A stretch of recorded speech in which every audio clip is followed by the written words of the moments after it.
À ce stade, normalement, si vous regardez les vidéos dans l'ordre, vous vous demandez alors comment ça s'est passé pour le Japon. C'est pas encore fini, donc je peux pas tout vous dire. Je vais vous raconter où j'en suis. Le... Ouais, c'est pas tant comment j'y vais que qu'est-ce qui s'est passé avant, pendant et tout ça, c'était rigolo. Donc après avoir essayé de faire une extension de visa avec une russe ultra sympa qui m'a accompagné dans plusieurs endroits. Franchement, c'est vraiment difficile de faire toutes ces démarches quand on connaît, enfin, quand on parle pas la langue. Et donc elle était vraiment chouette, mais ça n'a pas marché. Donc deuxième option, puisque je ne pouvais pas prendre le bateau et que je ne pouvais pas rester plus longtemps pour prendre le suivant, le seul moyen d'aller au Japon sans prendre l'avion, c'était de passer par la Chine.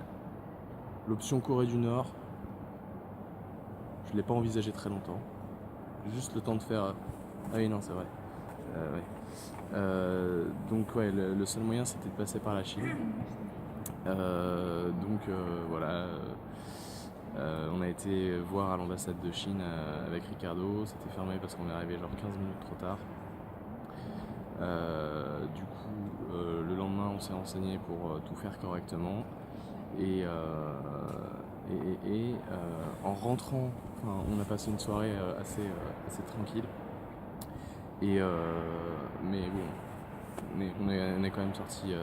On est sorti tard, mais on n'a pas fait la fête quoi.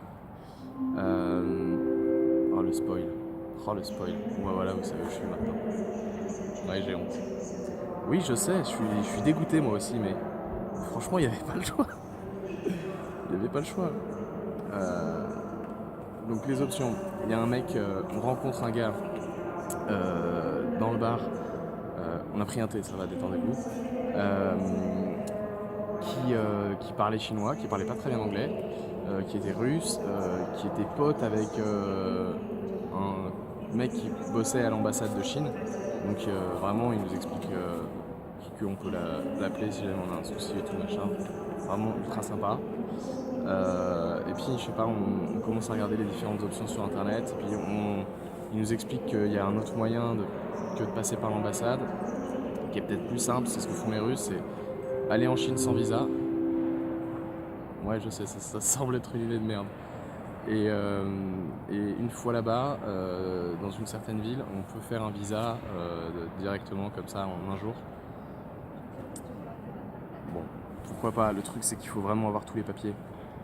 Si jamais je partais sur cette option et que je me faisais refuser mon visa, j'étais en Chine sans visa chinois, avec un visa russe expiré. Situation compliquée.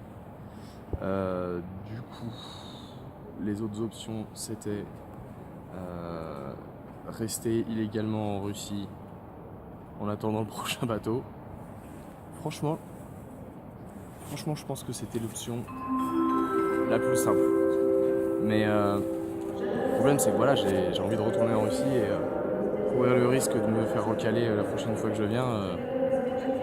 Voilà, j'avais juste pas envie. Donc je dis pas que c'était impossible de pas prendre l'avion, c'est juste que c'est un choix.